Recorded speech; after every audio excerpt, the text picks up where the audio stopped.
Hey everyone, welcome to Slam Fire Radio, episode 574 for September 25th, 2024. I'm one of your hosts, Kelly. Tony. Oh, am I next? I'm sorry. I'm recording down the time for the main topic. I'm Cowtown Tony. There you go. Helping me out so much. I'm Adriel. And I am Kyle. That's everybody. There we go. We don't have to go through Dustin or Dave. So, so welcome to the show this week. Yay. Adriel, why don't we get into what you did in guns this week? Tell us all about stuff. it. You did I stuff? did some gun stuff. Yeah. Okay. Yeah, I did some of that. Let's see. Past weekend, I did a private RPAL course. Went very well. Mm-hmm. Yeah, how many people were on that one? If it was private? Not too many. Not too many. That was just private. Yeah, just a small one. Okay. But a good group of people. And the nice thing about like a small group is that the testing at the end of the day goes a lot faster. I'm not there till, the evening hours, which is very nice. And then I was talking to my buddy, and I'm going to be going for a pheasant hunt at the end of October. That'll be at the Tabor Pheasant Festival. Yeah. Pheasants. Cool. I think I'm going to bring my... What are you bringing? Over-under shotgun.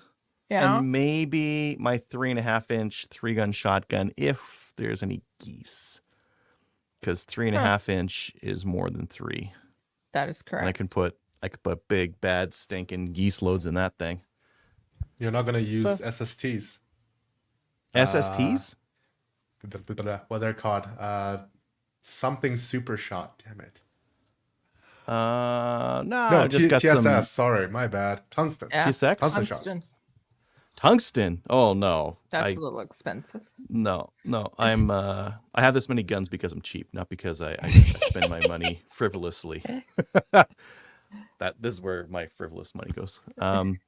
No, I don't have any tungsten. I have steel shot BB and BBB for like really long range, like schmacking of the geese, and shoulder. And then for the pheasant, I've got number 5 lead that'll be running in the over under. No, number 4. Festival. 4. It's a festival. I've never heard of a pheasant festival. That's what I mean. It's not like you're going to have, dancing and lights and, piñatas that are pheasants. You're going out to shoot pheasants. No, they let out some really weird looking birds. Yeah, we'll be there for 3 or 4 days. It's in the middle of the week too. Okay. But I took it off work. Yeah, it'll be good. Just say you're going to the festival. November, I'm gonna. What's that? Sorry. Just say you're going to a festival. Yeah. We're in Alberta. Cool. People understand. Yeah, my work understands, Kelly. I tell them what I do. Like, what'd you get up to this weekend? I taught a bunch of people how to shoot marksmanship. What'd you do this weekend? Licensed a bunch of people on guns. What'd you do this weekend? Killed a bunch of stuff. They always know what the answer is. Yes, something the answer guns. Is yes. Yeah. So that's gonna be exciting. I was posting some photos of this to my Instagram and the Slamfire Radio page, but this is a High Point 995 TS high-end carbine. 995 TS. It's got these little 5-round magazines because they're rifle magazines. Yes. Oh, how unfortunate. Here is a 1911 pistol magazine, right? With some dummy rounds in there. I'm not running live rounds. I saw the Strong primer. It fits. It works. It fits. And it locks open and everything. It locks open? Holy. Holy trinity of it fits, it feeds, and it locks open. Now, that's impressive. What did I have to do to make it fit? I had to open some stuff up on the. It's kind of ugly looking in there. Here, just a second. Let's really get the light on there. It's not even that bad. On the outside, you can't even see much. Just polish the ramp. You're good to go. I didn't polish ramp. I'm just saying. I just opened up that mag well, and the magazine catch is a little bit too large. The magazine catch on these is bigger than the 1911 mags, but other than that, done. You're good. Here's my question: Why didn't they just design it to fit 1911 mags? They're the most popular mag for like 100 years in the world. Well, it's a 9mm 1911. No one's gonna claim this for copyright or trademark or anything. Come on. No. But if you do look at it, like the 1911 9mm, you see it's got that spacer in the back. Yeah. You don't need to have that spacer, so they went with a more compact magazine with theirs, but more compact by like 1/4 of an inch. Like, who cares? Who really cares? No one cares about that. Anyways, how much are these magazines even? You can buy 1911 magazines, even 9mm ones, cheap. Yeah, you can. Anyways, I did that. I broke and then fixed my website. I was talking to the guys about hosting and moving things and getting some stuff going, and severely broke my website. And it was their fault. It was my host's fault. So that was fun. And then I was like, at the same time, like, well, I don't really care. Like the Hunting Gear Guy website, like, okay, someone can't get access to the article for a week. Who cares? That was me. But I'm losing registrants for my pack horses. I need that website up. So I made a separate one, hggfirearmstraining.ca. It's not very pretty, but it is functional and it is single purpose. So I got that. I bought a new motorbike and I sold my other one. So I sold the KLR and I got a V-Strom 1000. Mm-hmm.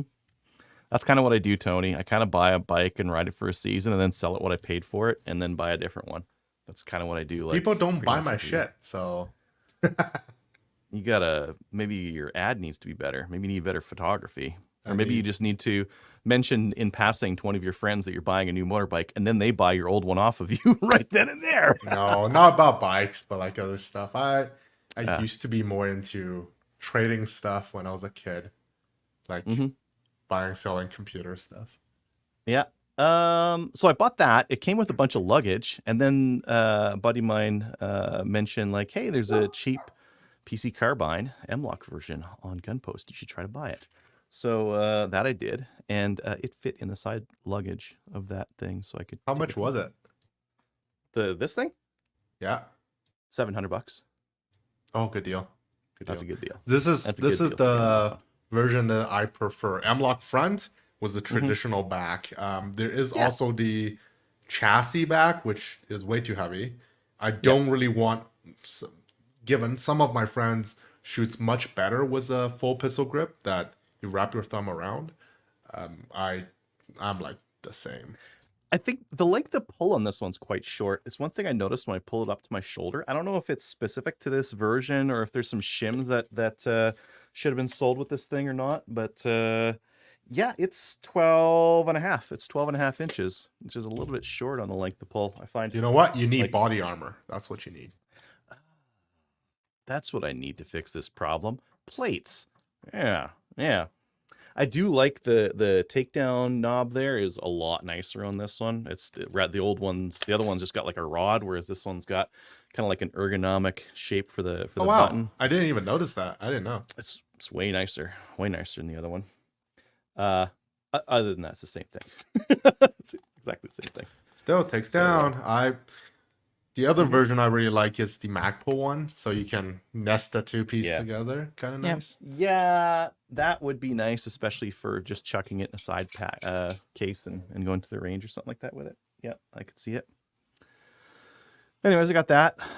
I reloaded a pile of 6.5 Carcano and 6.5 Swede. 6.5 Carcano, I think we made 160 rounds, something like that. So I really got after it.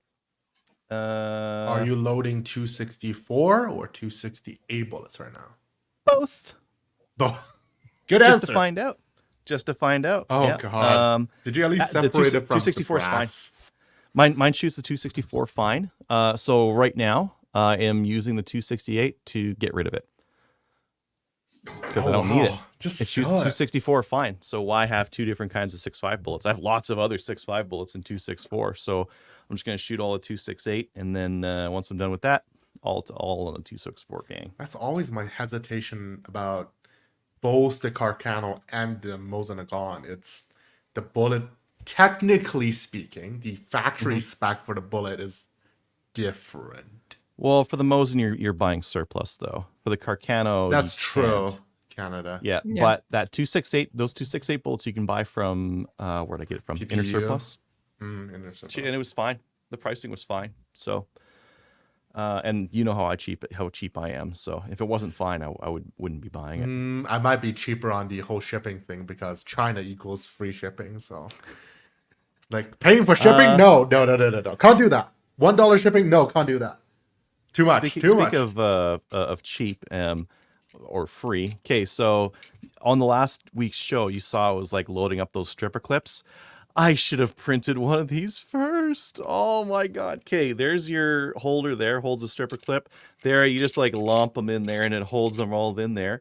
And then you take this guy here and you push onto the stripper clip and that's it. That's how fast this thing loads a stripper clip. Stripper clip guide, 3D printed, very nice. Nice. I like that. Boop, done. You've loaded your stripper clip.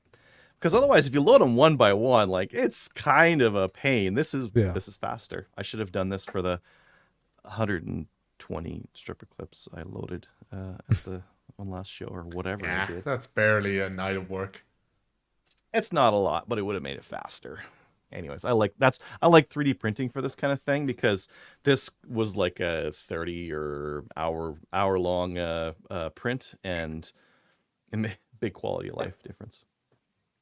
What else is on this list here that I missed or didn't hit?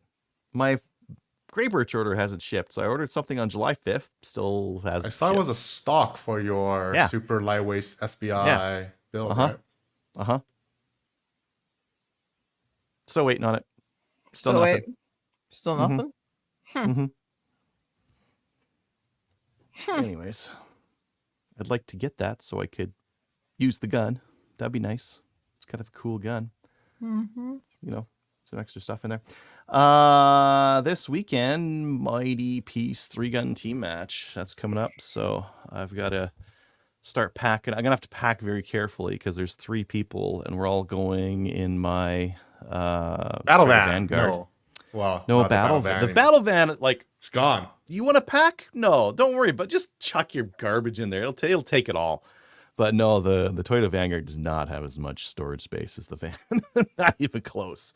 So I got to be a little bit careful with how Colin and Thomas and I pack that thing up. So I'm going to try to get most of my stuff, everything except for guns and that kind of thing, into the trailer, and then have some more room available for those guys. But 3-gun, like, there's a lot of crap to pack for 3-gun. Clothes, food. Okay, great. You have to do that for every match.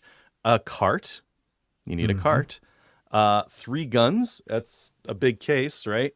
Big case of guns. Gear. Not just your belt, because you need like shot shell caddies. You need a chest rig if you want to carry lots of shotgun shells, which there's always a shotgun only stage there.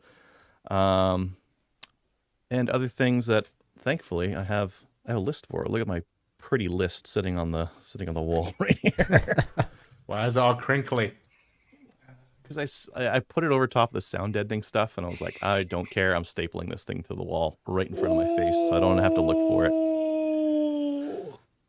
Press F40 for the sound deadening foam. Jesus Christ. Who cares? Nah. I have it in front of me. I can see it now. I was always like, before the show here, I was just reading it. I'm like, oh yeah, my GoPro. I forgot that. Oh wait, no, I can't bring that anyways. Okay, never mind. Oh, what? You can't bring a GoPro for? Well, you can. You just can't post it.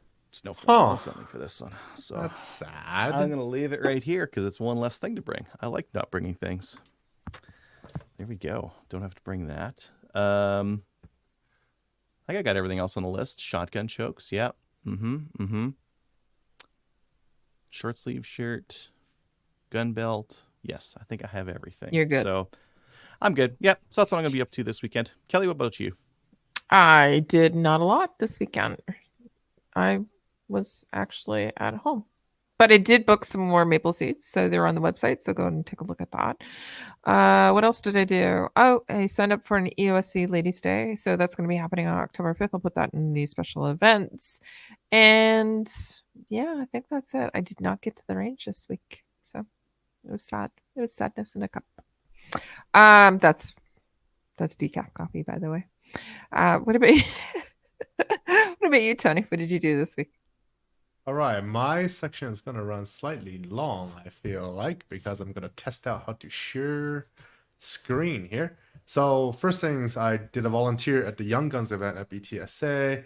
I was being the ammo quartermaster, loading all the magazines. In the morning wasn't too bad because it's 22 mags, so there's like the 1022s, which is the majority of them. And then there's like the GSG. Someone brought a Caltech CMR 30, which is pretty cool. Shoots 22 mags, so that one gets it separate. But in the afternoon, there's like all different kinds of 9mm pistols and everything. It's like, and so like the line officer would bring me a gun. I'll have to identify which magazine to take, give it to them, and then every time they return the magazine, I have to load them. There was a guest, I guess the father of the guest brought his 2011 for the volunteers to shoot. It was a Bull Armory SAS2. Well, so I guess 2011 type. I'm going to try to share that here. And that really led to a kind of a rabbit hole of a lot of things. So he had a silver gun, but similar idea. It's a limited gun. He had irons on it. I don't think he shoots matches a lot, but the gun feels great. It has a polymer grip, polymer trigger guard. It's still very nice, and I only shot 5 rounds through it. I didn't shoot a lot, but it did very nice double taps on it, which is pretty much a first for me on a handgun. Also, we only have an 8-inch steel plate at about 10-15 yards. I haven't done a lot of double taps with guns. To me, it's just control pair everything, just because I'm not experienced enough. And then it got me to look down the hole. If you still remember, some listener may or may not, that I had issues with a Norinco 1911 where if I rest my finger at where I think is natural, I'm going to start to push out the takedown lever. This thing have it recessed. So if I rest my finger there, it won't be a problem, which is great. And then I started to look at similar guns in that type, which first and foremost is... Is the 1911 out now? Now you're going double stack, 2011 style? No, because I don't want to pay for magazines. That's very dumb. So I'm looking for... There is one out there that takes Glock mags. I know, the Platypus. I don't recommend it, but... Yeah. I would have bought one if I'm in the States. They offer customized serial numbers. I would have put my last name on it. I would have shot that, but I don't know. So I'm looking at its competitions. So, for example, the Springfield Prodigy, so they call it the 1911 DS. There isn't a common name for 2011. 2011 is kind of trade name under. Used to be STI, now Staccato. They also have a recessed takedown lever. So again, would have fixed my problem. So I started to look more. What do you look at for the highest end 1911? Well, except the custom gun. The highest production gun would have been the TRP from Springfield.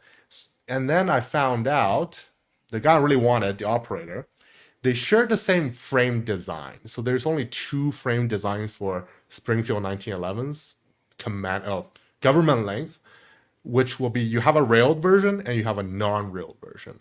And for the railed version, I found out that because the pick rail is wider than how a 1911 original A1 or A0 would have been done, it will have to have a taper or a step up or down from the pick rail back to the gun itself. And Springfield cleverly designed so if you have a railed gun, you will have a recessed takedown. I did not know this because when I shot my friend's 1911, which is a Garrison, more of a improved traditional style 1911 in Michigan, his did not have the step because he did not have a rail in front. So Springfield pretty much built the perfect gun for me. They have a 9mm 1911 with optics cut and rails and recessed takedown levers. So it's going to be great. But too bad the news is Christmas isn't coming tomorrow. So no, maybe I'll wait might for be a it. while. Might be a while. Might be a while. But funny enough, I found that the representation, the prime representation for Rail 1911, the Colt railgun, or later the M45A1, they actually did not. Their step up and down for the picker actually ended before the takedown lever. But I guess if my finger is kind of long enough, so it probably would have helped a little bit. So just a thing. And then I thought about, that's why they have a specific holster for 1911's with rails, because the front is actually beefier than a regular 1911. That's why this Blade Tech holster is specifically for a rail, but they say it will work without a rail, which makes sense too. So that's my whole freaking rabbit hole dive into 1911 with or without rails and takedown levers that may or may not be affected in the future. Also, since I was at the range, I sighted in the Golden Eagle on my 223. So that's the most ridiculous setup you can probably get to. It's great. More magnification equals more better. Now I can see 100 yards perfectly clear, and I can count all the holes and the random stuff you do. You can spot and shoot at the same time. Except this is the flaw of a BTSA range is the rifle range is facing west.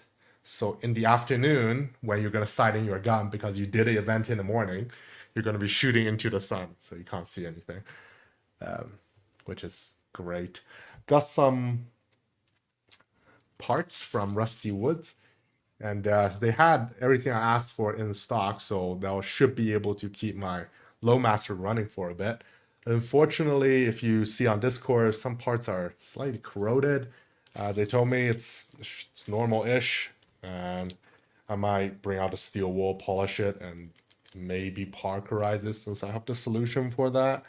And it looks like the flipper, especially, you'll see they have a white head on it instead of a black one. I'm thinking this is an earlier model, so which I guess is a good and bad thing. That means they have stock sticking around, which means you should be able to find what you need for Lee. So there's their catalog and their website, but they might be slightly older. If you're looking for cosmetic perfection, that may or may not happen.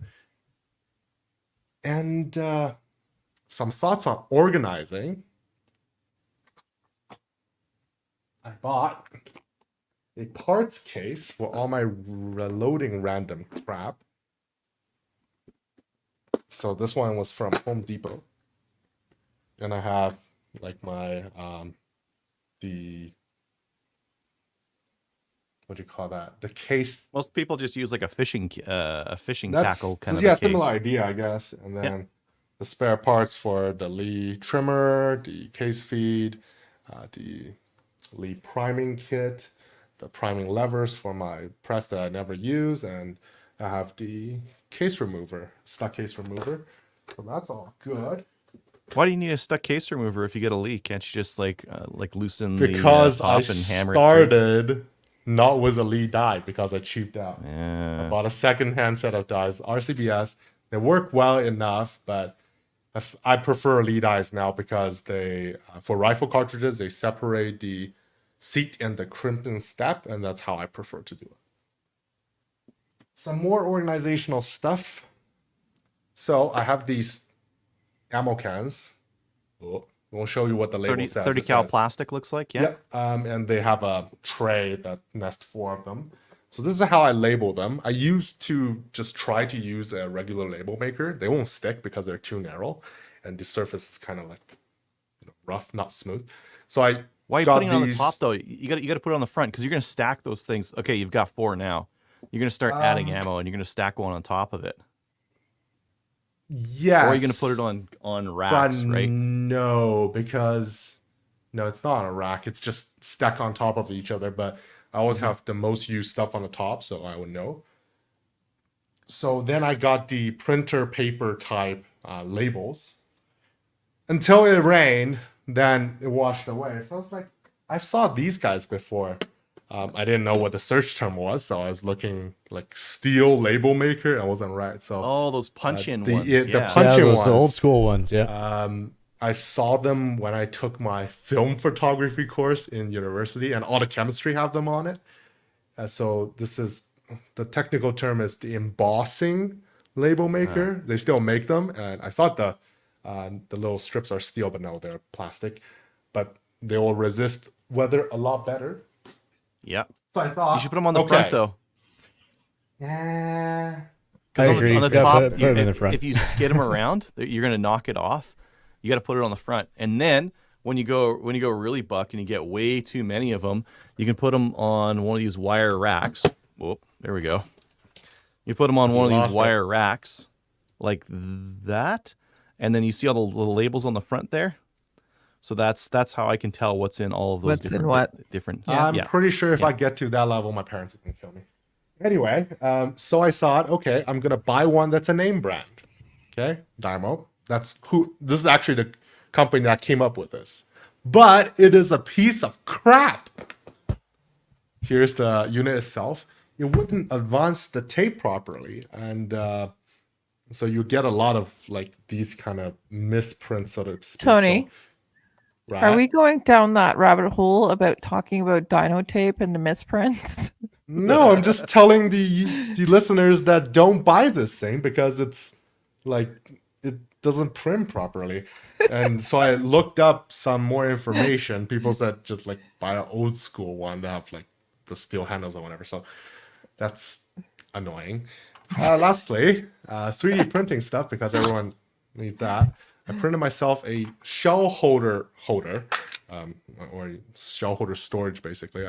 I started my reloading journey as, okay, the Lee box came with a spot for it, but then it turned into, there's a lot of cartridges that share the same thing, so I'm just going to get one die set that have the shell holder. I'm going to use the same one a bunch of times. And then I was like, okay, I know there's a shell holder for this. Which box is it in? So now I just centralized all my shell holders. So I have you want to one ask. that'll have like that'll hold like 12. Yeah. Not 6. You want more. I don't need that right now. So actually it started as a 12 one. I redesigned it to be 6. That file will be available on the Slamfire Discord as well. Okay, so I have a question. Did you and Adriel buy the filament in bulk because you both have the same color? And by the way, it's Tiffany blue, so it can be used by ladies as well. So mine's green. You see the color is actually slightly different. Tiffany blue. They stopped the service. This is actually a Canadian filament company that they did a monthly subscription box. So they have this rainbow color thing. The majority of the roll was green, but it started to turn blue, and then I think it will turn purple later. So maybe on the show you will see some purple stuff in the future. All right, I've dragged on the whole rabbit hole too long. Kelly's not happy. Let's go to our next. Okay, you can still continue on to talk about the benefits of labeling and. Well, you gotta label your stuff, or else you wouldn't know where everything's gone to. You do have to label it, so. So it just depends on which kind of label you want to use. Oh, don't go there. Let's use that on a main topic for another Kyle's day. Next. Kyle. Okay, well, I'll continue Kyle, the topic what with. Do you use?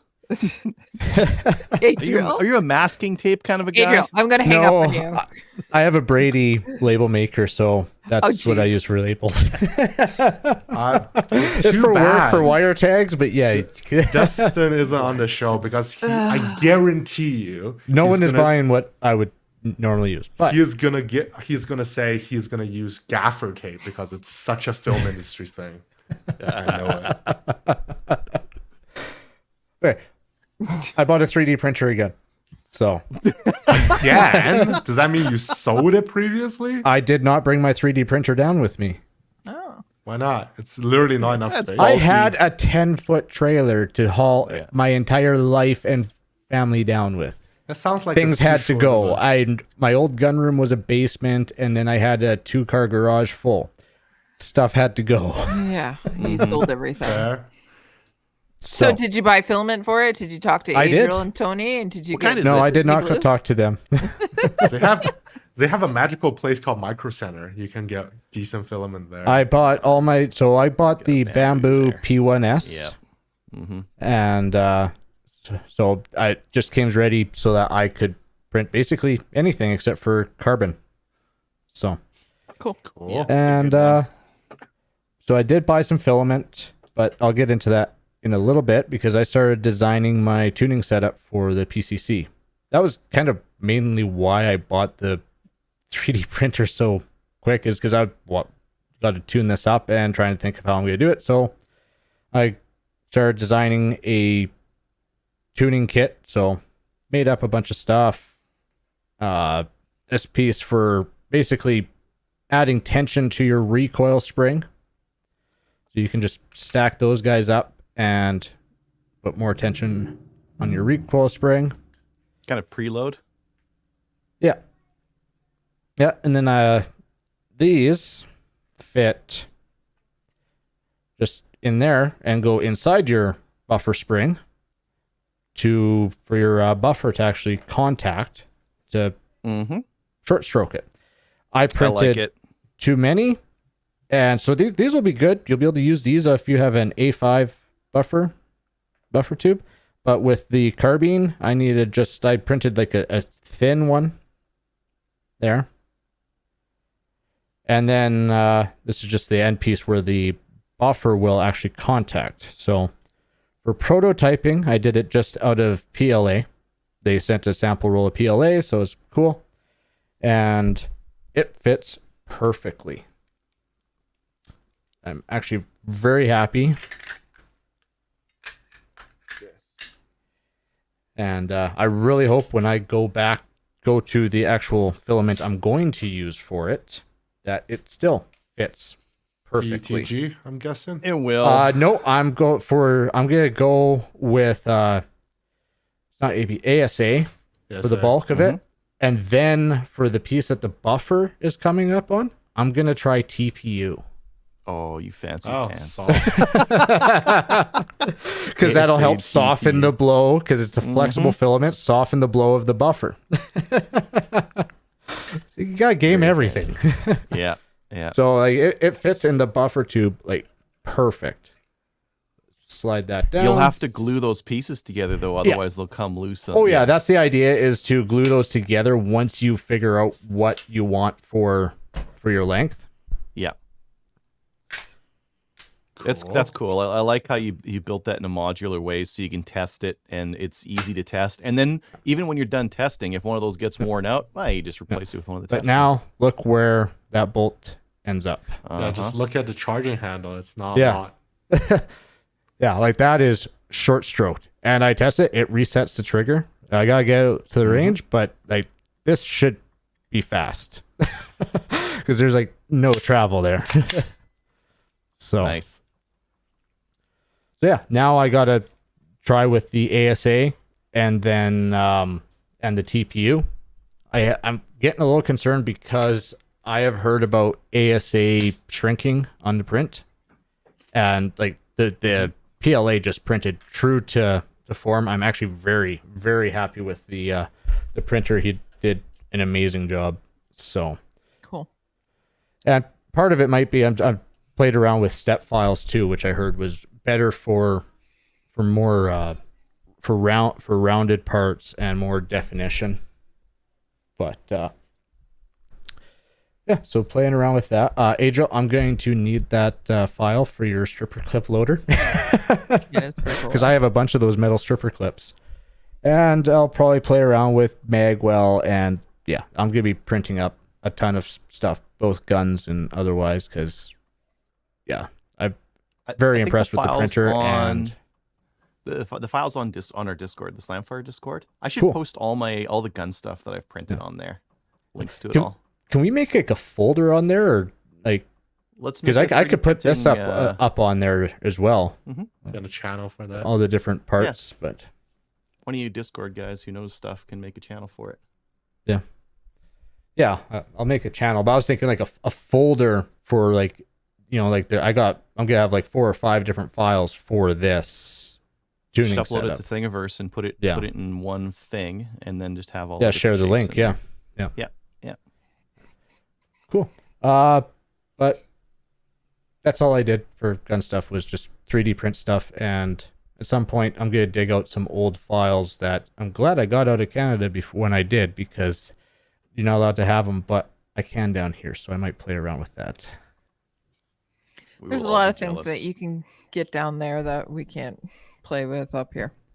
Yeah. Well, they wanted to make the information illegal to have. Like, you can even have the file on your computer. Stupid. I wanted a reprint of P.A. Ludi's book, Expedient Homemade Firearms. I think they're out of print for like a long time at this point. I want a physical copy, not to like just here is my book. Are you gonna burn my book now? Probably. Okay. Let's talk about upcoming events. Adriel, why don't you tell us about upcoming 3-gun matches? Is there any that are left for 2024?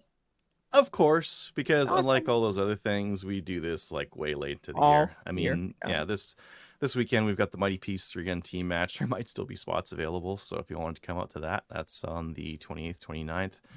October 5th, Chaz 3-gun. 19th, Sherwood Park 3-gun. November 2nd, Sherwood Park. November 9th, Chaz. 2 a month, basically. Cool. If you're in the Edmonton area, right up from like as soon as the snow melts until like November, there's probably going to be snow on the ground. That is correct. Mm-hmm. I'll read out the Maple Seed stuff. So Edmonton Chaz, it's still not sold out. It's this weekend. You got September 28th, CFP Borden as well on this Saturday.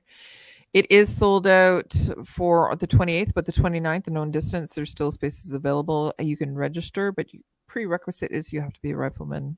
So come out to that. Go and click on it. Go to our website. Cape Nova Revolver Club, which is happening October 5th. That's in Nova Scotia and Cape Breton. You can register for that. It's rimfire only. And then also on October 5th, we got still shooting ranges here in sunny and beautiful Ottawa, Ontario. You can register there.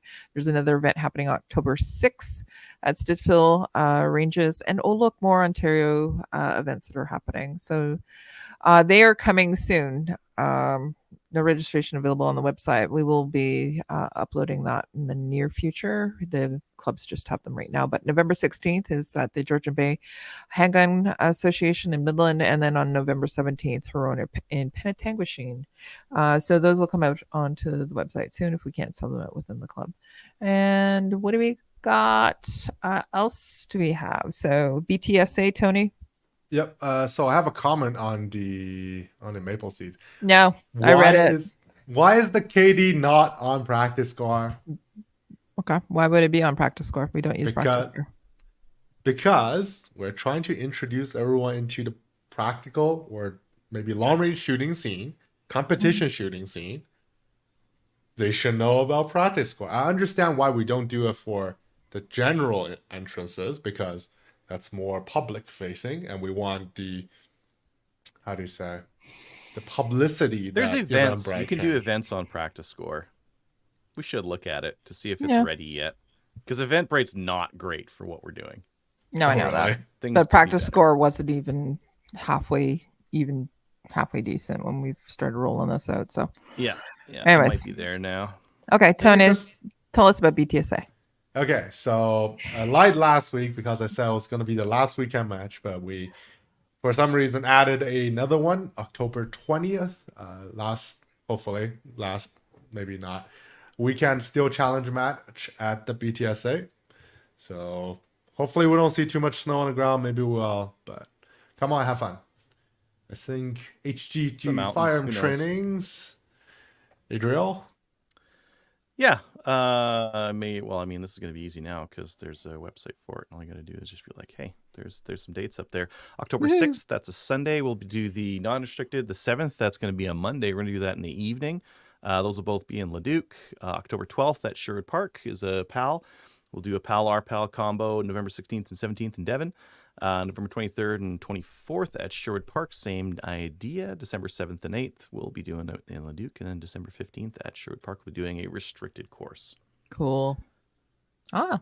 So the only thing that I don't have on there currently right now, but it just got released, was October 5th. We're going to be doing a ladies shoot at EOSC. It's being sponsored by the CCFR. If you go to my social media, I have it posted there. I'll post it on the page, our social media pages as well. But if you know any ladies, tell them to sign up. It's from 1 to 5 on October 5th, and they can come out, they can get some swag, and they can shoot all kinds of different guns. So it's an introductory program to shooting, obviously. So in the Ottawa area, if you know anybody, tell them to come out. All right, let's get into the news. The RCMP lost more firearms than collected in the buyback program. By the way, the buyback program is an oxymoron.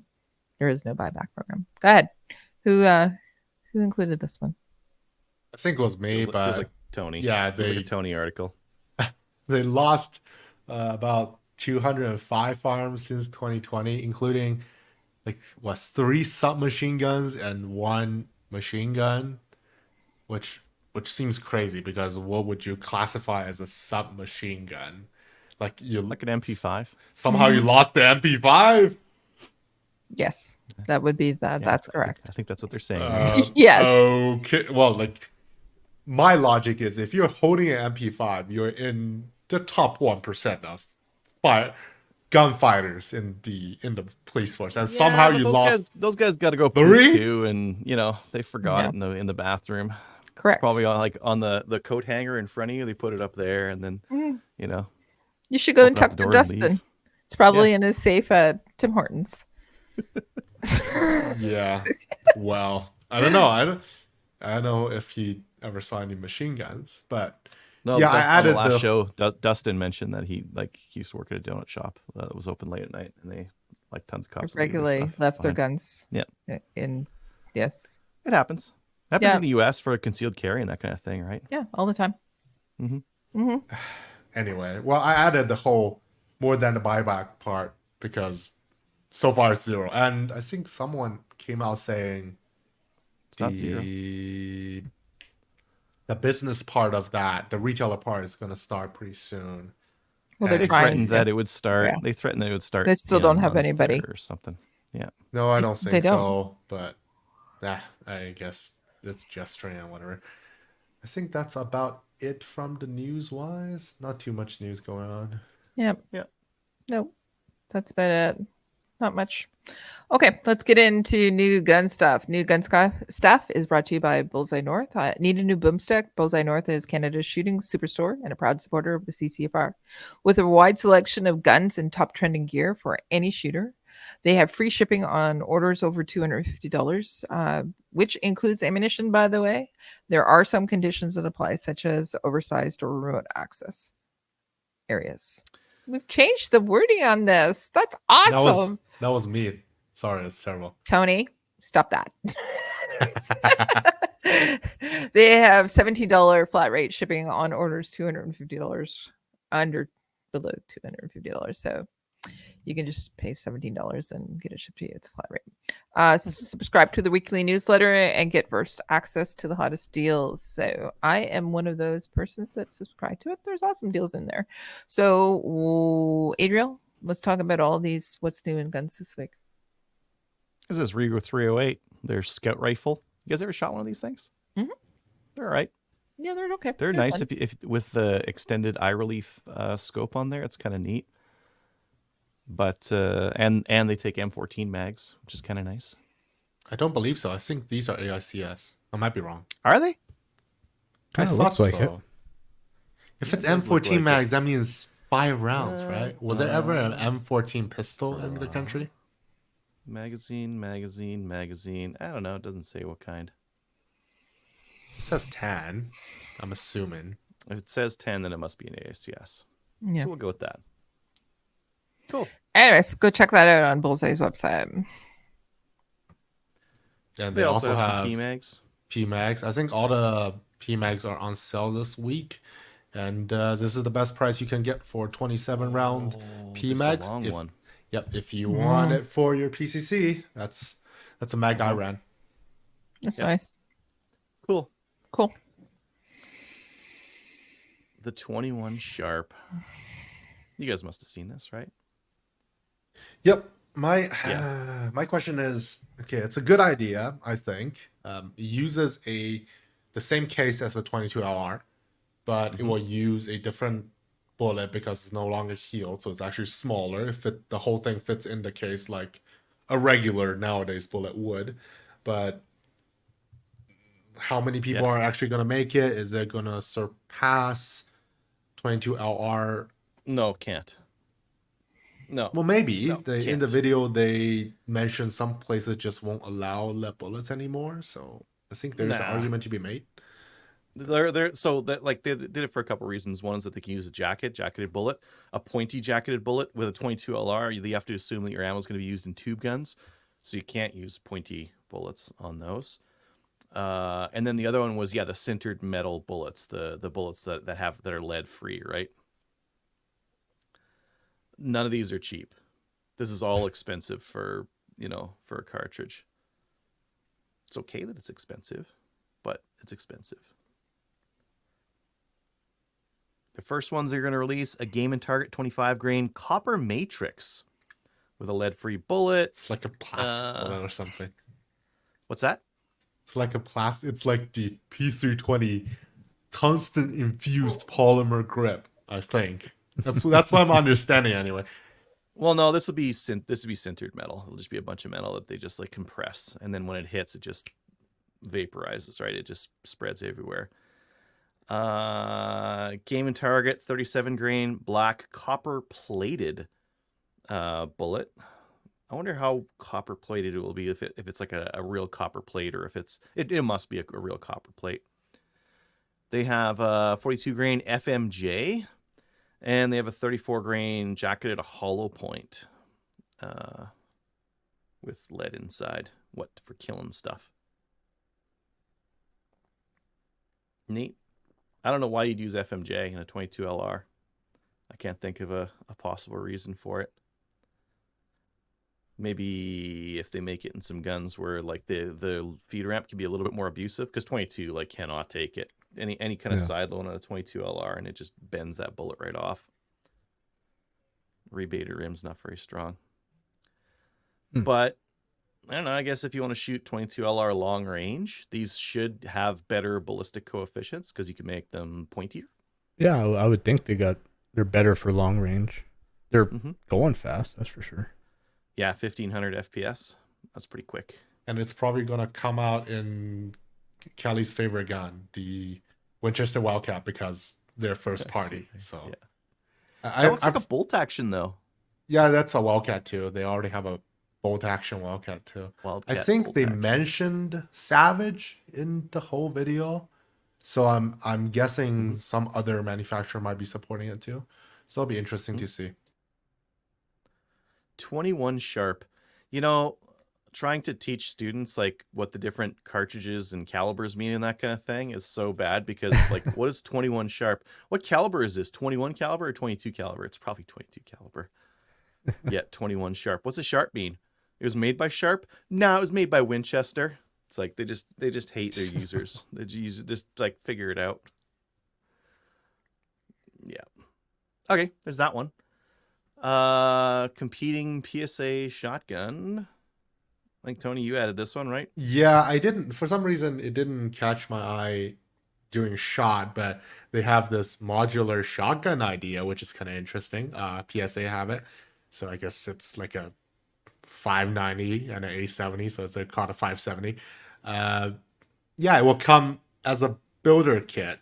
At least that's the plan, which will be interesting. So, I don't know. 32-inch barrel, 32-inch tube.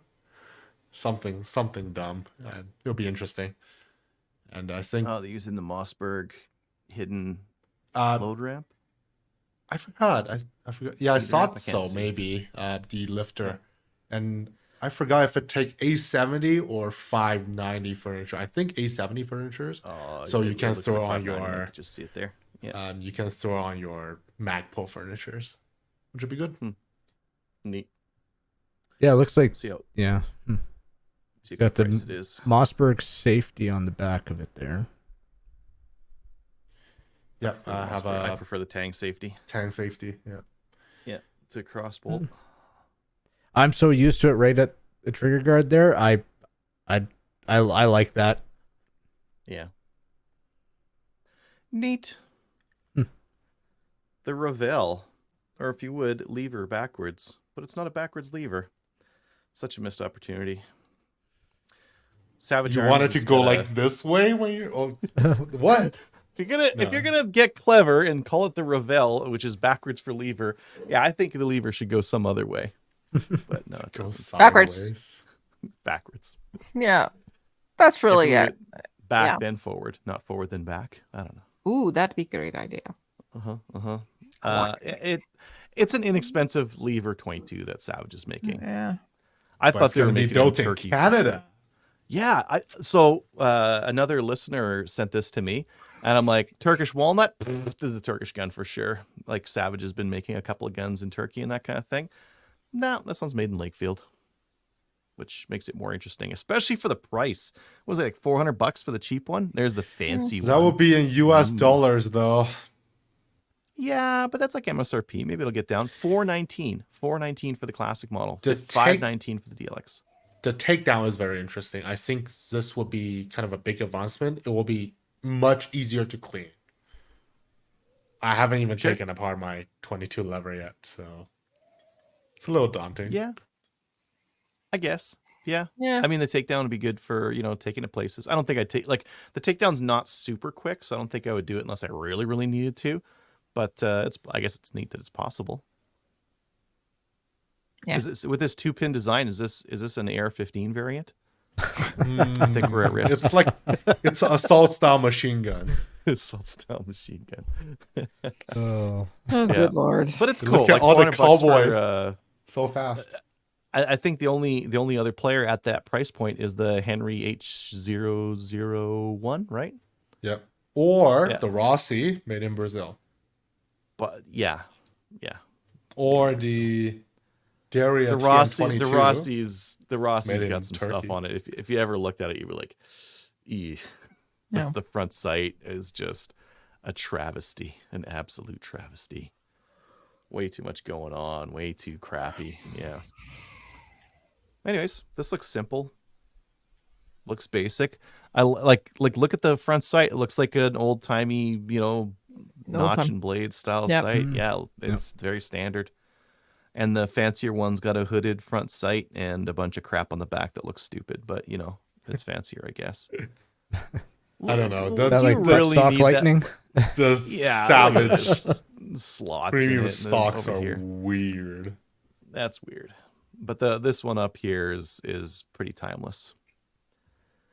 I like it. I want a standard size lever though. Oh, I like the big hoop. Keep smacking my hand. I kind of hate it.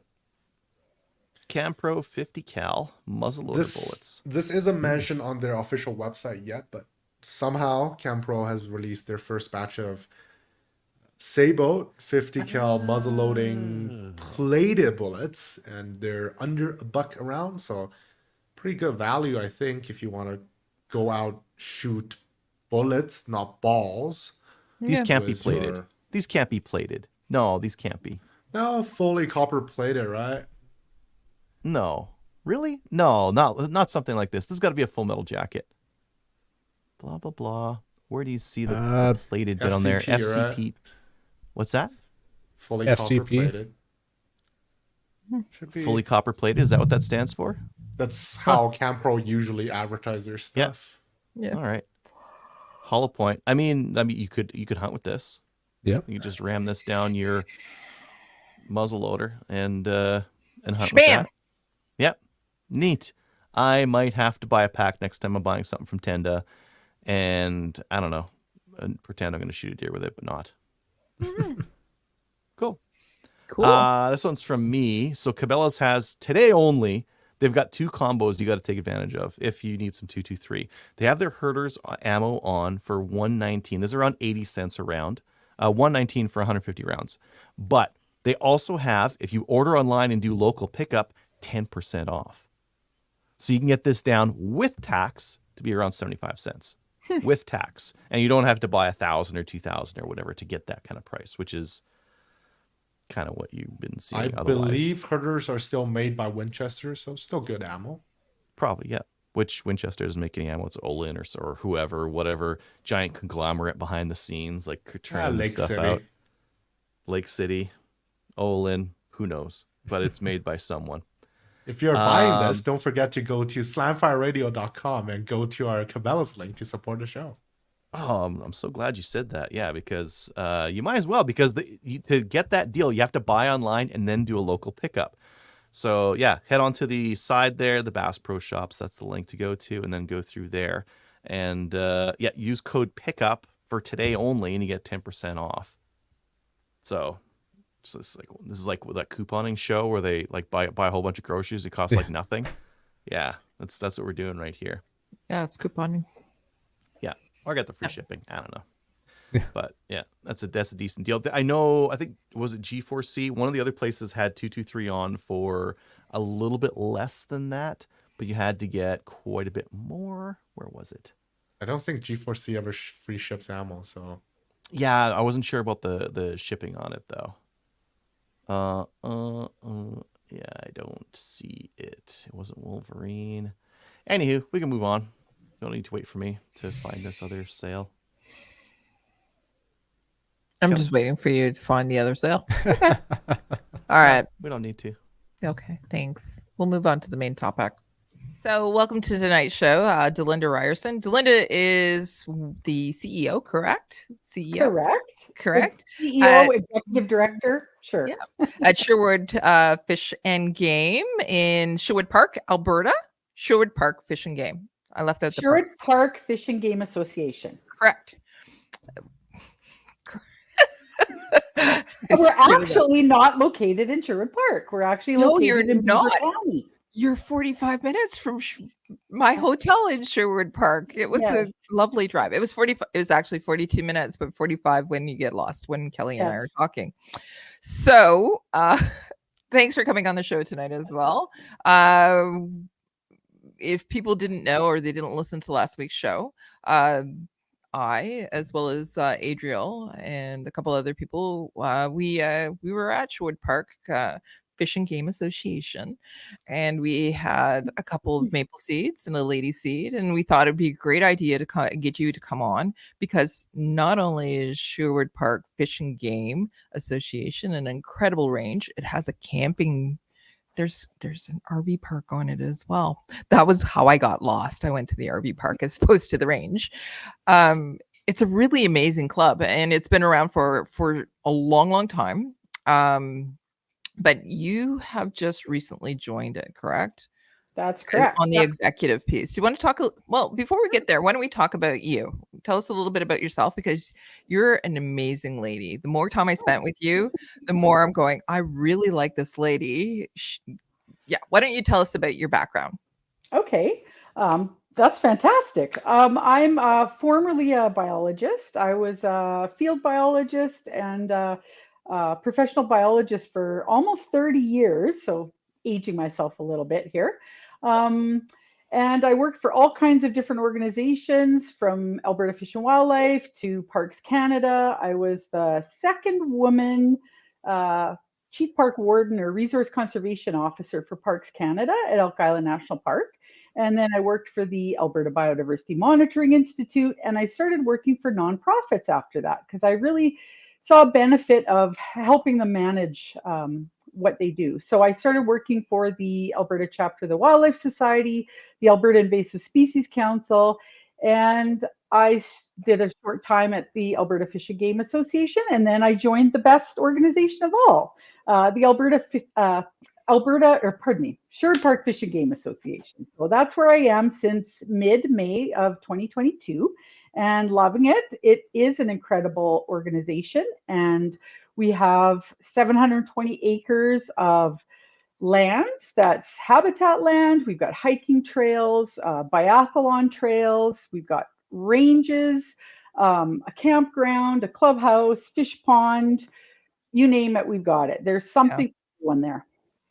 Yeah. So why don't you tell us a little bit about Sherwood Park and how it has evolved, even over the short period of time since you've been there? I've seen some changes specifically with the board, some of the things that you're doing. And as I said, it's an incredible range. There is so much there for the anybody who's outdoors. Not only that, you have moose that come and visit and they feel very comfortable. Was his name Maurice? Maurice the moose? Saw Called him him. Charlie, I thought. I don't know. Okay. All right. So there has been some recent changes. Yes, For example, definitely. they hired you, the best person in the world. But also, I think our listeners are aware of some of the challenges that Sherwood Park was facing, maybe even about 5, maybe 6, 7 years ago, about some of the challenges with bringing in some of the like holsters. Holsters was not something that was supported with the club. So do you want to tell us about some of the recent changes over the past couple of years?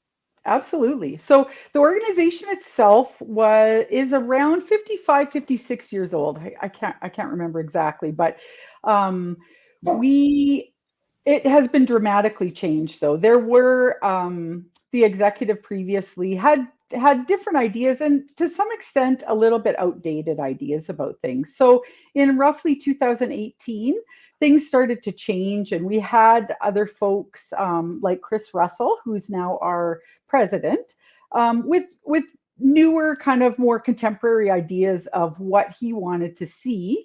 He likes to say that he'd like to see Sherwood Park Fish and Game Association, or we call it the Ketchimoo Creek Recreation Property, which is he'd like to see it as a conservation organization that just happens to have a bunch of ranges. So we did change things. We wrote our first ever strategic plan last 2023, and there we really thought about what we wanted to do and represent as an organization. So we've changed it dramatically. We introduced an outdoor women's program where we have a whole bunch of different sessions for ladies to learn about bushcraft and camping and fishing and archery and lady seed and all those kinds of things. So, and then in 2024, we mirrored that program and started what we call the Sherwood Park Fish and Game Association Outdoor Youth Program. So same kinds of things, bushcraft, camping, fishing, all that kind of stuff.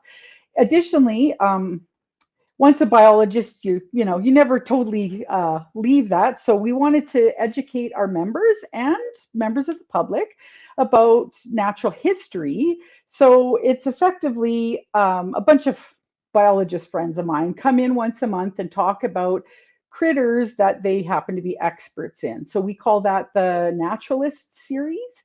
So again, biologists come in, talk about peregrine falcons. We've had owl talks, amphibian reptiles, bats. We had 2 different bat walks. We had like a smoky roast and went out with our bat detectors and found bats. So a lot going on there, and it has changed dramatically in the last couple of years since I've joined them.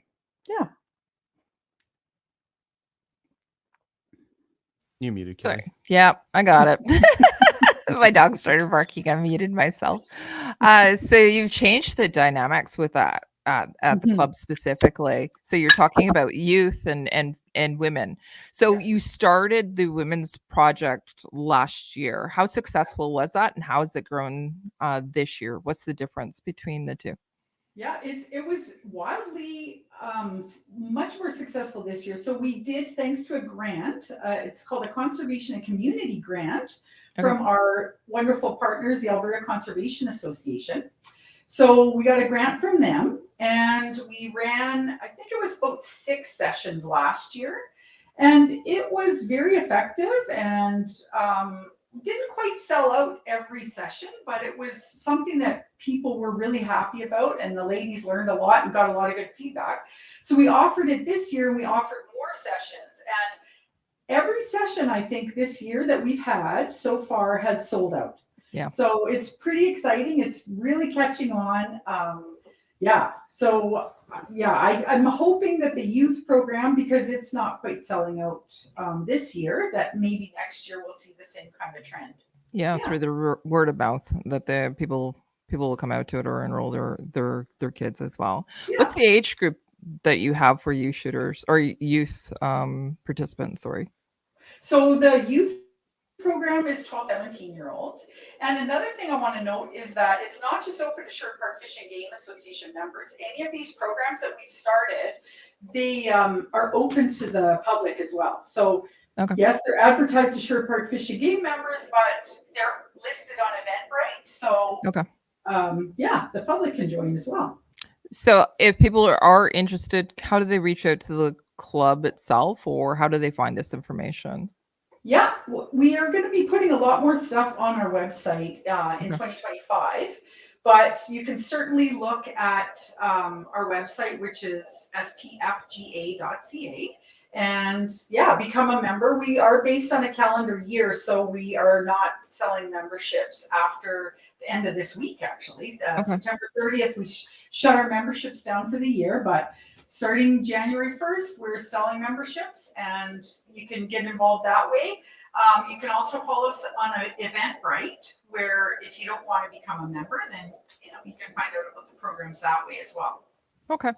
And when we talk about membership, I'm from Ontario, where you get onto a wait list, and the wait list is active for about a year and a half, maybe even 2 years before you're even eligible to become a member at the range. Do you accept memberships? Just people, all they have to do is come in, speak with you or email you, and they are eligible to actually be a member, or is there a wait list? So there used to be wait lists. There was a cap on the organization for quite a long time. And what we did was we looked at the usage. So we analyzed the data of our electric gate and saw how many people were coming in and how many people were using the ranges and things like that.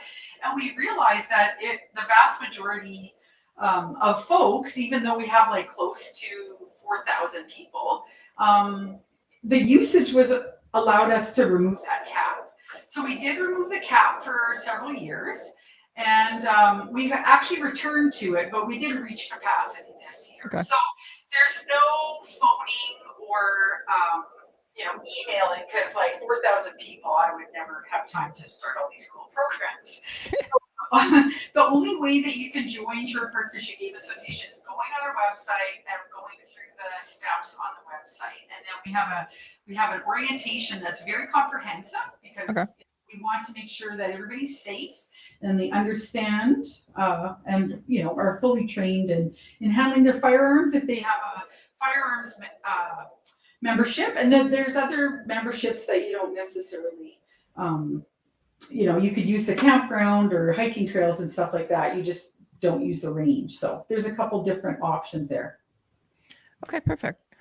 Remember when we said we don't usually stop? I think we should right now, because I think that your audio is switched. So I think you might have switched. So let's take a moment and see if we can actually. On a laptop or something. Yeah. It's because my ear pod fell out, but I didn't want to bend over and get it. That's it, exactly. Welcome to Slamfire. This is perfect. It's exactly us. Okay, let's roll again. I did drop an F-bomb though, so. Okay, is that better? Not yet. You do that occasionally as well. That's perfect, because your mic was literally on the floor. Yes, it was. Yes. But I have this one in, so I don't know much about it. I thought it was going to be okay, but obviously not. You sound perfect. Okay. So do you want to talk about some of the different disciplines and dynamic shooting that you have at the club right now? And because if people are interested in joining, let's talk about what's available to do there from a shooting perspective. Okay. That sounds great. Yeah. Okay. So you want to ask me that, or am I just? Yeah, just let me know. Okay. Let me know. Yeah. What types of? Yeah. Yeah. Okay. So we have tons of different leagues, what we call them. Yeah. We've got bullseye pistol, rimfire silhouettes, cowboy action. We've got what we call Thursday night fun shoots, but it's effectively multi-gun or 3-gun, right. And as well as trap league. And those are offered once a week and run by our volunteers. Like, we have amazing volunteers out there. We've also got biathlon training under Coach Lowell Niven. And like, I'm hearing that some of these folks are just amazing. We also generally, thanks to Adriel and Tom, have about 4 Project Maple Seeds. So some in the spring, 2 in the spring, 2 in the fall. And you and Kelly helped out with the September 14th and 15th ones. Lady Seed we considered part of our Outdoor Women's program. So that's fantastic, but that's nothing unusual. And then this year also, Adriel was really busy in our clubhouse delivering PAL courses, or the Canadian Firearms Safety Program courses, once a month, right? Close to that anyway. We had a black badge course, which is not unusual. We usually have at least one a year. But what's really exciting is we had our multi-gun or 3-gun folks.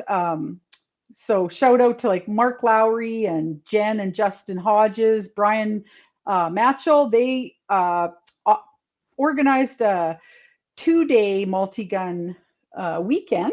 So that was really exciting. And I guess it went really well. And we've never done that before. And then we had our first ever IPSC level 2 qualifying matches on August 17th and 18th. So that went so well that everybody's asking, when we're going to do that next year. So lots of different firearms related things going on. We would really like to get an archery league started. So for those folks that are interested in archery, welcome that. Yeah. So you're looking for somebody to help out with that, volunteer to lead that. It sounds like a lot of your work is done by volunteers, correct? Absolutely. Yeah. We couldn't have any of these leagues and things like that. And a lot of these weekend. Oh, and ORPS is another one I forgot that. We have several of those. So all run by volunteers. So, and then you also have RSOs as well that are dedicated RSOs. We've seen one of our listeners, Nate, he reached out to us and said, I would love to come over and meet you guys. I've heard all about you, Kelly, and Adriel spoke about him as well. He's his next door neighbor, but he came over and he gave us a big hug, and we took pictures and totally ignored what was going on the shooting field because there was enough people to watch. But we spent some time with Nate. But you have some really great volunteers there. I just have to say the RSOs are super safe. But without them, you wouldn't have been able to do everything that you're doing as well. It's kind of amazing when I think about it. 4,000 people are part of your club, where here in Ontario, we're capping at 150, 200 people, which is kind of crazy when that's why our wait lists are so long, right? 1.5 years, 2 years, 4 years is also what I've heard too. Tell us about the exposure in the local community as well. The community in Alberta, I do know, is different than other communities across the country. I say that because when I was on my 45-minute drive out to Sherwood Park, I was looking at those open spaces and I'm going, this is a perfect place to go and take long-range shooting. Here in Ontario, we can't. Like, our ranges are where we shoot long range, and that's usually out to 400 at max.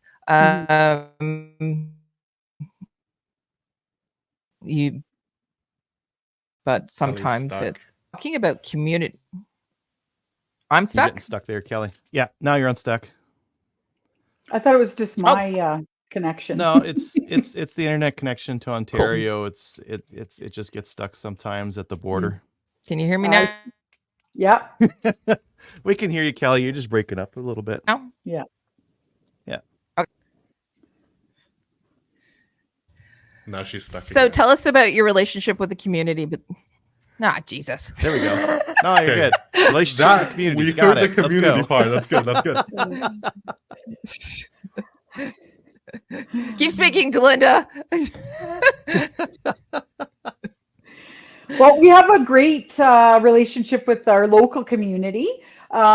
We've got a radius that we consider folks local, and they just have to reach out to me, and we actually provide them with a free membership if they're within our grid of being considered neighbors. We always follow, our shooting times and stuff, so we don't really have any issues with neighbors per se.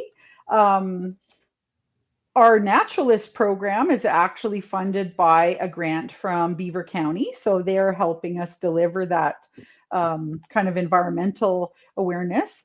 We're also in the larger, it's called the Beaver Hills Biosphere Reserve. So Ketchimook Creek Recreation Property falls within there. So we're within a dark sky preserve and this biodiversity area. So that's kind of cool too, that we can get involved in some of these kind of biology related things. Yeah. So again, I apologize if I start to buffer or anything, so I'll try and keep up. So again, the communities themselves are very supportive. You don't tend to see pushback. I think that it's fantastic that you are taking people who are within a certain radius and giving them an opportunity to have free memberships. Again, it's not just a shooting range. You also have so much more that's available as well. Do you want to talk a little bit about the fishing aspect of things?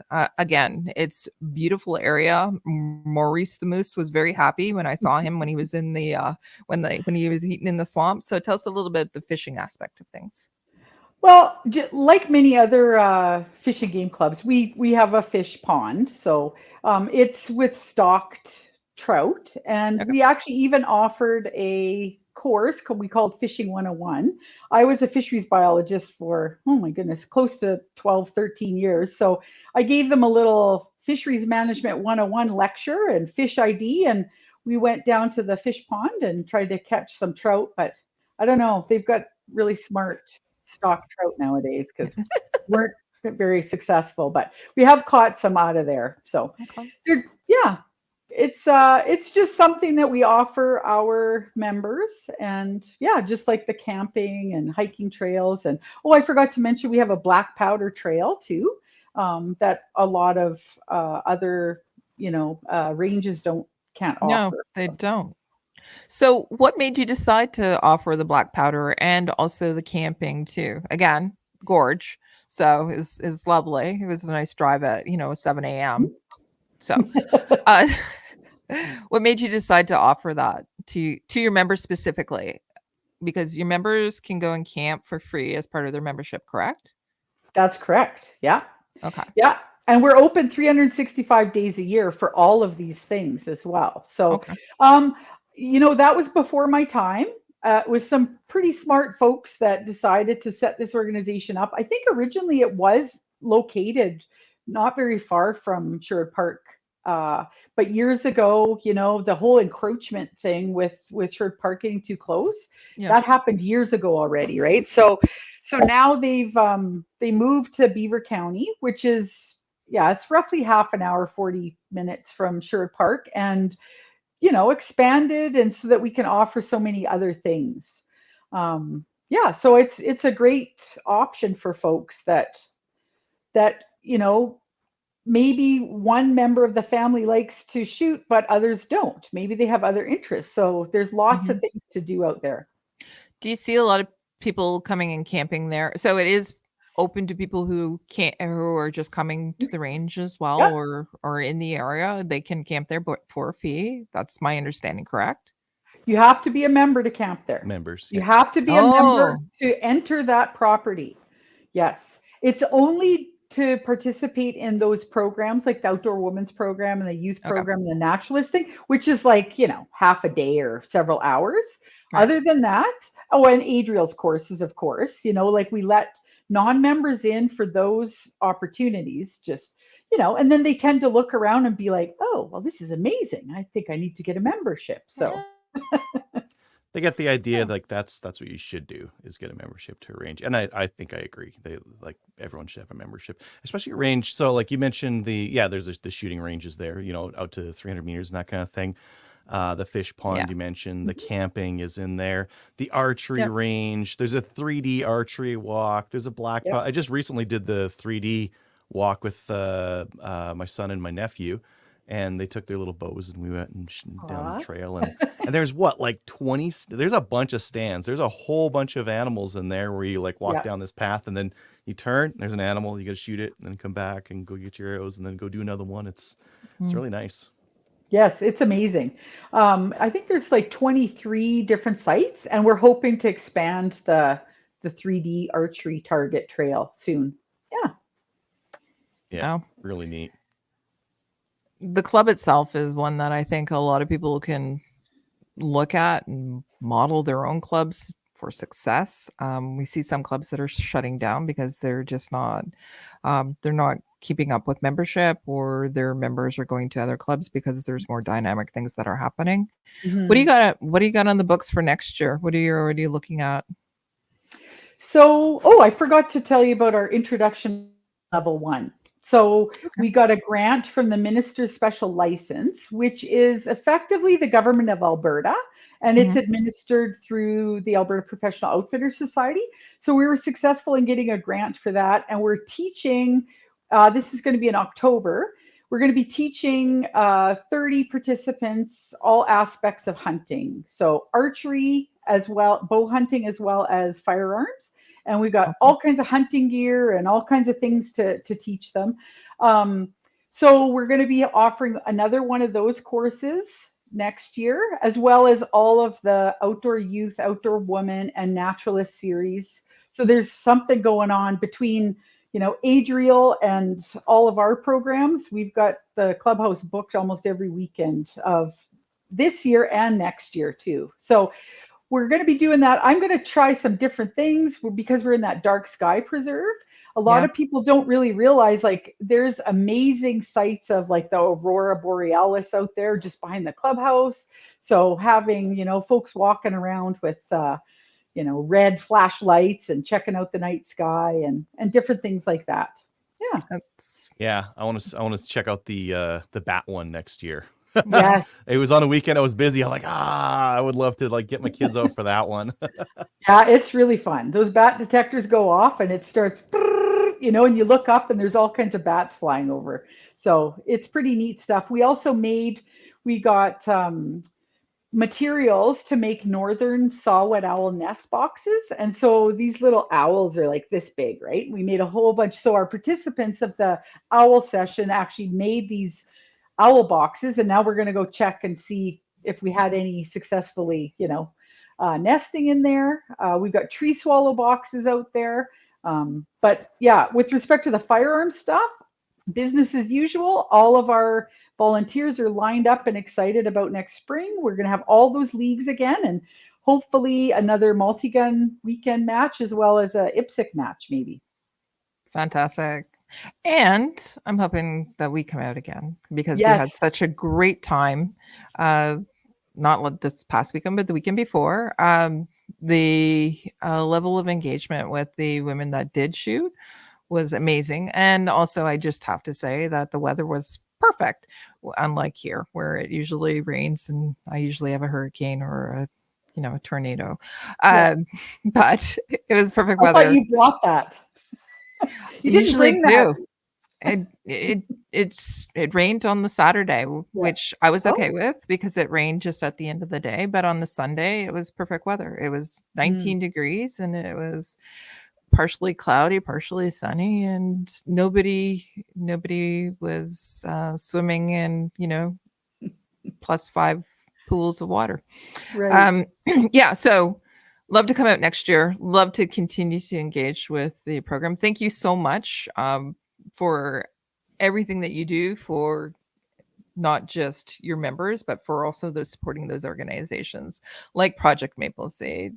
I know that you're one of the first clubs we ever actually went to when we incorporated in 2017. We've always felt welcome there. So thank you so much for that. Adriel, do you got anything else? Sorry. I do hope you come out next year because I missed that weekend. So I promise I'll be there next year. Oh, I promise. Yeah. Yes. She has to be on the line. So we have to set the time and then she will schedule around Delinda. The other thing that we want to do is we want to re-engage some of those ladies. Well, all of them actually that came out that day. They all want to come back. They all want to earn that patch. Yeah. They were super safe. Some of the safest shooters that I've seen, but they were also so engaged too. And we captured some really great smiles and shooting when they were shooting. And they were it was a joy to be on the range that day. It truly was. Nice. So. Well, and I checked out your Facebook post, and it was like, what, 65 different pictures? I started off like liking them. I'm like, oh my goodness, I don't know, my thumb's getting sore. But they're incredible pictures. Thank you so much for doing that. It's awesome. Oh, you're more than welcome. Yeah. I think Tony, you've got a question there. Why don't you ask it? I have the question of how do you promote, because shooting ranges stuff, it's a little controversial in the public opinion. Yeah. How do you promote your organization like outside to an outsider, for example, or to someone who is new to shooting, someone is new to hunting? How do you reach out? So you know what? I think we do have room for improvement here. It's been so popular. There are so many people in that kind of greater Edmonton area and Sherwood Park kind of corridor that I don't think we've really had to, and Adriel, jump in because you've been a member for many years, but I don't think we really promote the organization that well. And we still have lots of people, but we are certainly starting to promote some of our other programs now to make them more popular, because we don't, quite frankly, it's so popular with respect to our firearms ranges, because if you see them, Tony, they're awesome. Like, they're green. It looks like more like a resort or a golf course almost, right? So we tend to be promoting some of these other programs more than the firearms related stuff. But coming on things like this and talking to Rod with CCFR and things like that, we do have a gem out there. So I think we do need to improve how we promote it to firearms owners. Yeah. Tony shoots off gravel, so he doesn't know like the beauty. Yeah, I don't understand. I would need to visit one day. I haven't done that yet. It's so cool. You don't even have to put tarps down or anything. It's like pristine. The lawns are manicured. We're just toughened up. We just go down on the gravel and we shoot guns. That's how BTSA run. We just do it. Yeah. Delinda, you made a really good point, or you mentioned it. You said you went and checked out the photos. There were 65 of them. You started liking them. But that's why we take photos. We take them so that people can take them and post them and show that, your neighbors, your friends, your sister, your Cowtown Tony is shooting. And through social media, we can also promote ourselves, our culture, what we do, and then also the wonderful organizations like Sherwood Park Fish and Game, right? Mm-hmm. Yeah. So, absolutely. Yeah, I did a video and an article featuring SPFGA for Edmonton's best gun ranges. Yeah. Oh. Yeah. I think you ranked at number 1 or 2 or maybe 3. Oh. I didn't really have rankings there. I had like, here's the ranges. Here's why you want to go to this range. Or here's why you want to go to this range. And for Sherwood Park, it's like if you're on the east side of the city, or if you shoot rimfire, or if you want to go camping at the same time. Like, these are all the reasons why you'd want to go with this one versus these other ones, right? So it's more of like a pros and cons of each of them. Mm. Yeah. Nope. I think that it's been fantastic, all the hard work that you've been doing. It shows that you're the right person for the position that they've hired. I also think that the association is going to continue to flourish under you and all the volunteers that you have. Again, I'm gobsmacked by the fact that you have 4,000 members and you have volunteers that come out each and every weekend to help run all of these events. So. Absolutely. And I got to mention our board is amazing too now. Like they're all volunteers as well. And actually Nate is a board member. I don't know if you know that, Kelly, but I didn't. And some of my other board members are instructors. So Brandon Meir has been teaching archery with our maintenance guy, Don Brockway. And so, even our staff are volunteering. So it's a pretty special place, and everybody is really excited about sharing their knowledge and their expertise in that area, in the area that they're familiar with. So, yeah, it makes us all want to go move to Alberta and join your club. Yeah. Yes. Yes. Cool. Yeah. Kyle, anybody else? Tony, any other questions? I think that's it for me. Yeah, I'm disappointed I never made it over to check out the range while I still lived in Alberta. Me too. No, honestly. We didn't run multi-gun matches back then. We do now, No, because this year they ran the 2-day, and I think starting last year is when they started the monthly multi-gun matches. Last year, maybe the year before. Okay. Yeah. I know, like my dad, like growing up, used to shoot black powder at Sherwood Park.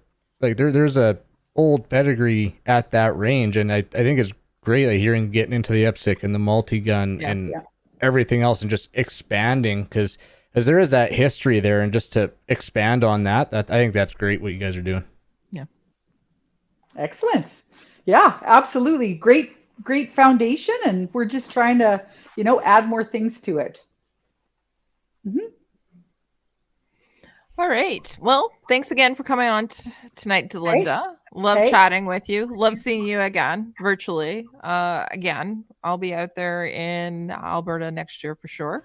Good. We'll have to talk later so that we can make sure that we're scheduling the lady seat around your calendar.